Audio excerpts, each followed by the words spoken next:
rabbis of yesteryear were on the 17th of Shvat. Yud Zayin Shvat marks the Hilul of a great Italian rabbi. His name was Rabbi Benyamin HaCohen Vitali, Zecher Tzadik Livracha. Now, according to my opinion, he was born in the year 1651 and passed away. In English, he is 1727 on the 8th of February. However, there is another opinion that states that he passed away in the year 1730. Be it as may, he would become a great posek halacha, rendering different halachic Jewish laws in of itself. He became the rabbi of Reg'o in Emilia. Very, very respectably, very prominent Jewish community had over there. He would be one of the great rabbis of Italy, and I believe his chatan happened to be the famous Rabbi Yeshayahu Bassan, another great rabbi we've spoken about on various occasions before he himself passed away in the year 1739, I believe. Let's draw some of the highlights of the great rabbi's life. Now, he was born in Alexandria, back in the Hebrew year, Yud Aleph, I believe, as we stated before, that would have been in the year 1651. Came from great heritage. His father's name was Rabbi Eliezer Vitali.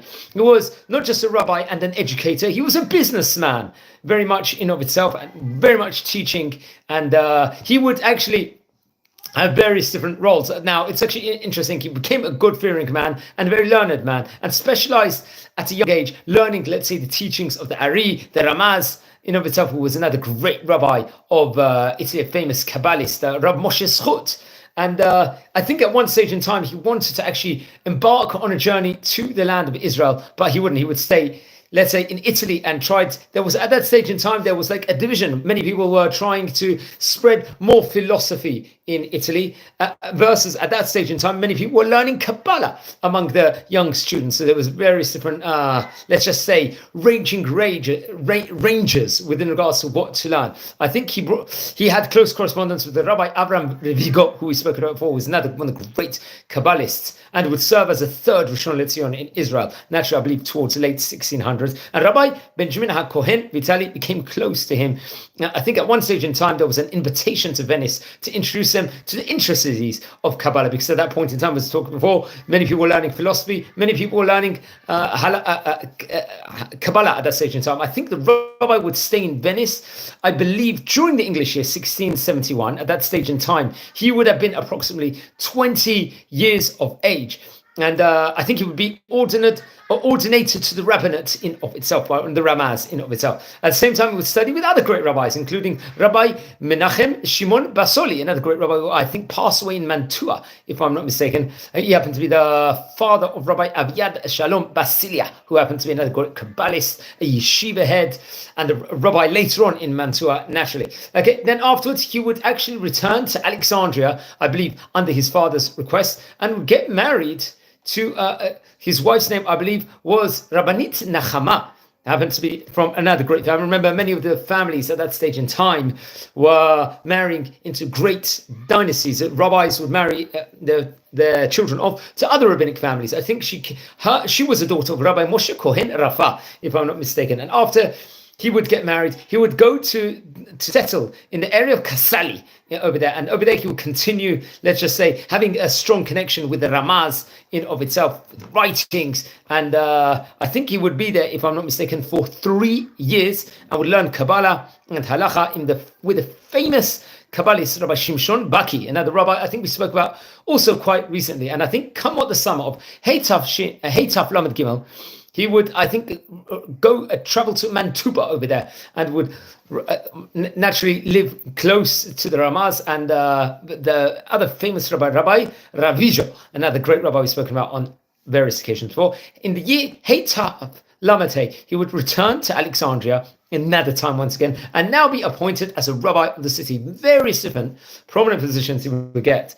And I believe that summer, his father, Rabbi Eliezer, would pass away. And after, I think there was a passing of the Ramaz, I think in 1697, he would go to work in the rabbinate in the city of Reg'o. And over there, he was among the great rabbis, let's just say, of Italy at that point in time.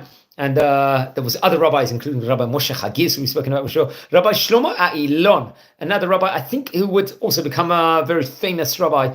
If I'm not mistaken, he was from Spanish Portuguese descent, and there was very much questions and answers back and forth within regards to the realms of halacha, within regards to various different importances in Judaism. I think within regards to halachic rulings, they were coming back and saying, was this the correct halachic ruling, or was it contrary to the other people? So there was a little robust debate within regards to halachic questions at that point in time. I think a few months before he passed away, there was a lot of discussion, let's just say, within regards to the famous Ramchal, a rabbi we've spoken about on many occasions, probably one of the most famous Italian rabbis, Rabbi Moshe Chaim Luzzatto, another great rabbi.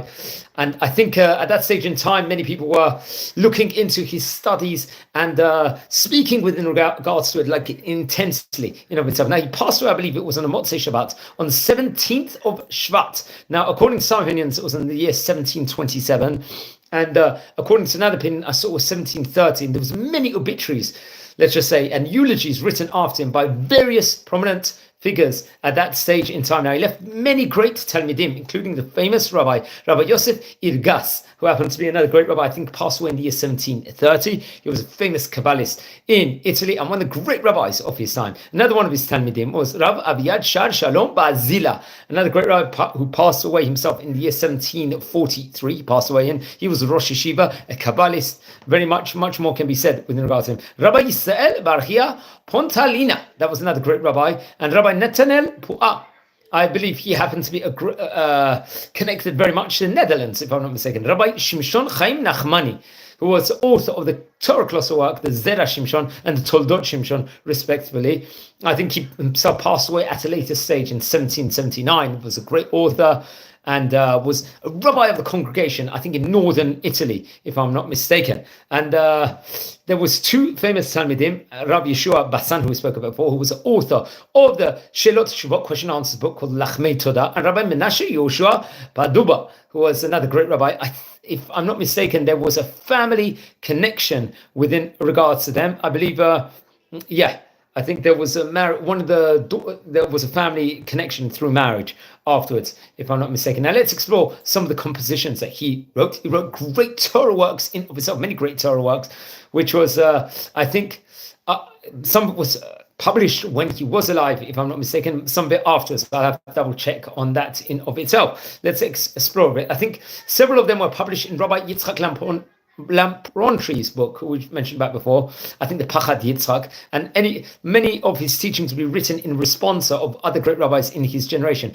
He wrote other Torah works in Italian at that point on, including the Et HaZamir, which was, I think, printed in Venice in the year Taf Samach Zayin. The Et HaZamir in Mantuba was printed. The Alon Bakot, no mistaken, or I think it was on Megillat Eika, which you read, I think, respectively, on the day fast of Tisha B'Av. The Avot Olam, which is based on Mesechet Avot, on the Pirkei Avot, Ethics of the Fathers, once again printed in Venice. The Gavul Benyamin, which on the Torah in of itself, and the Moadim, that was printed in Amsterdam. And the Shut, and there was another Shelot Shuvot book that was printed in Taf Shin Lamed in Jerusalem, in the holy city of Yerushalayim in of itself. So it was very, very much a very great rabbi of his time, which we have to say. I think Rabbi Yitzchak Nissim will actually introduce the great rabbi's responser in his book. You know, so Rabbi Yitzchak Nissim was a famous Rishon LeZion Sephardic chief rabbi of Israel, who we've mentioned about on various occasions also before. We can add on, I would recommend everyone to learn about the great rabbi, because he really, really was a great rabbi, very well traveled in Alexandria,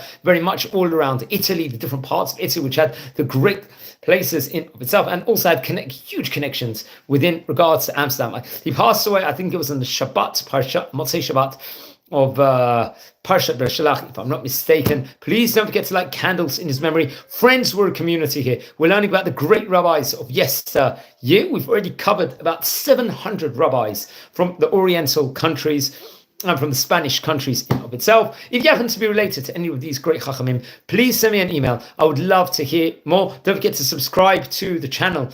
And if you feel anyone will be interested in watching any of these videos, share the videos to other people. So wishing you a Shabbat Shalom, recording this just before Shabbat Parshat Yitro here in Israel. So wishing you all blessings.